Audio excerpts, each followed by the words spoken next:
आप लोग की हिंदी टीचर। और आज हम लोग पढ़ेंगे हिंदी फर्स्ट, जिसमें चैप्टर 10 पढ़ेंगे हम लोग क्लास 7 का विशिष्ट महाद्वीप। विशिष्ट महाद्वीप के बारे में हम लोग जानेंगे। इसमें अंटार्कटिका के बारे में विस्तृत रूप से वर्णन किया गया है। आप सभी बच्चे जानते हैं कि पृथ्वी पर 70% जल है और ये किसकी देन है? अंटार्कटिका की ही देन है कि यहाँ पर इतनी मात्रा में ज़्यादा जल है। आज पृथ्वी किसी वस्तु को अमृत माना जाता है तो जल को ही, और वो भी ताज़े पानी को। लेकिन ताज़े पानी का स्रोत यहाँ पर बहुत कम है। बिना किसी जीव, इसके बिना कोई जीव जीवित नहीं रह सकता। पानी ये एक वस्तु है जो पृथ्वी के एक दक्षिणी भाग से लेकर उत्तरी भाग तक सभी स्थानों पर पाई जाती है। अंटार्कटिका की धरती पर जमी हुई जो बर्फ की चादरें हैं, पृथ्वी पर उपस्थित ताजे पानी का कुल मात्रा लगभग वहाँ पर 70% भाग फैला हुआ है। और जो शुष्क प्रदेश है, पानी की आवश्यकता के लिए अंटार्कटिका को हमेशा ललचाई हुई दृष्टियों से देखते रहते हैं। खाद्यान्न के संबंध में हम कह सकते हैं कि हमारा देश अन्य देशों से काफ़ी अच्छा है। यहाँ पे खाद्यान्न का आयात नहीं निर्यात किया जाता है, परंतु पानी की समस्या यहाँ प्रतिदिन बढ़ती ही जा रही है। निकट भविष्य में हमें पानी की समस्या से बचने के लिए अंटार्कटिका की शरण में जाना पड़ सकता है।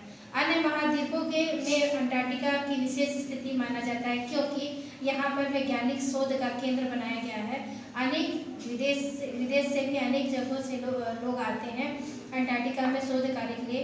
भारत ने भी अपना एक विशेष स्थान यहाँ चुनावित किया गया है, जिसका नाम है गंगोत्री, जहाँ पे लोग वैज्ञानिक शोध के लिए जाते हैं और वहाँ पे विज्ञान से संबंधित वहाँ का भूगोलीय, खगोलीय और चुंबकीय क्षेत्र होते हुए बहुत सारे खाद्यान्नों के बारे में विशेष करके जो भूगोल से स्थित जो भी वैज्ञानिक शोध होता है उसका शोध वहाँ पे जाके किया जाता है। अंटार्कटिका से संबंधित जो गंगोत्री क्षेत्र था वो अंटार्कटिका के बदलते स्वरूप के कारण वो नष्ट हो गया। इसलिए भारत ने अपना दूसरा केंद्र बनाया, जिसका नाम रखा हुआ है मैत्री।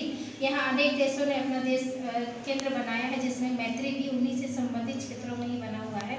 अंटार्कटिका में स्थापित टेलीस्कोप हमारा आकाशगंगा का निरंतर अवलोकन करते रहता है और अध्ययन करके हर एक घटना के बारे में हमें विस्तृत जानकारी देते रहता है। आज अंटार्कटिका में और भी कई विलक्षण वैज्ञानिक प्रयोग किए जा रहे हैं।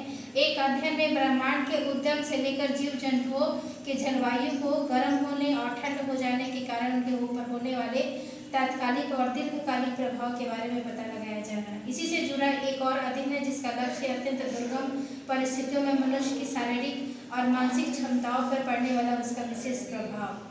समाजशास्त्री सदियों में एक ऐसी बस्ती की कल्पना करते हैं जहाँ विश्व में अनेक देश, धर्म, मान्यता मिलजुल कर सौहार्द तरीके से यहाँ पर आकर रह सकेंगे।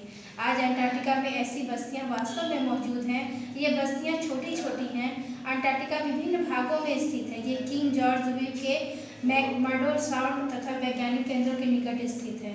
ग्रीष्म ऋतु में यहाँ की आबादी बढ़कर 1000 से ज़्यादा हो जाती है और शीत ऋतु में यहाँ अत्यधिक ठंड पड़ने के कारण यहाँ की आबादी कम हो जाती है, क्योंकि लोग वहाँ से प्रयास कर जाते हैं।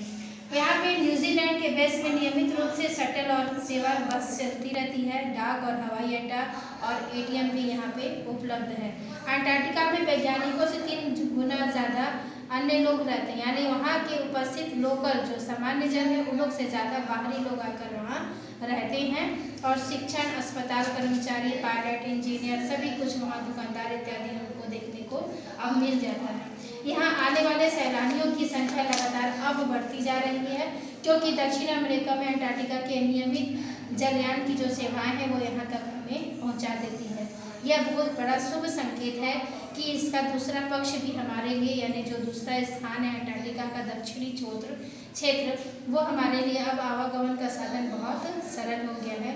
वहाँ शोर उत्पन्न होता भी है तो कम मात्रा में, कचरा भी बहुत कम मात्रा में होती है और अंटार्कटिका महासागर के जीव जंतु को इससे हानि ना पहुँचे इसका ज़्यादा ख्याल रखा जाता है। अंटार्कटिका प्रदेश में मानव का अतिक्रमण बहुत अब ज़्यादा हो गया है। 20वीं शताब्दी के आरंभ में कल्पना करना कठिन था कि उस दक्षिणी छोर तक पहुंचने के लिए कोई व्यक्ति सोच भी सकता है। अब हर ऋतु में 2800 से ज़्यादा वायुयान की यात्राएं वहाँ होती है। अंटार्कटिका एक ऐसा क्षेत्र बनते जा रहा है जहाँ अनुसंधान से ज़्यादा सामान्य जीवन में लोग वहाँ जाके रहना पसंद करते हैं। इस चैप्टर में आपको इतना ही बताया गया है। इस चैप्टर को पढ़िए, इसके पीछे दिए हुए मौखिक और लिखित प्रश्नों का उत्तर दीजिए और ऑब्जेक्टिव बनाइए। Thank you. इंसान जहाँ पहुँचेगा कचरे फैला पर जो सफाई हुआ था और ये सब छत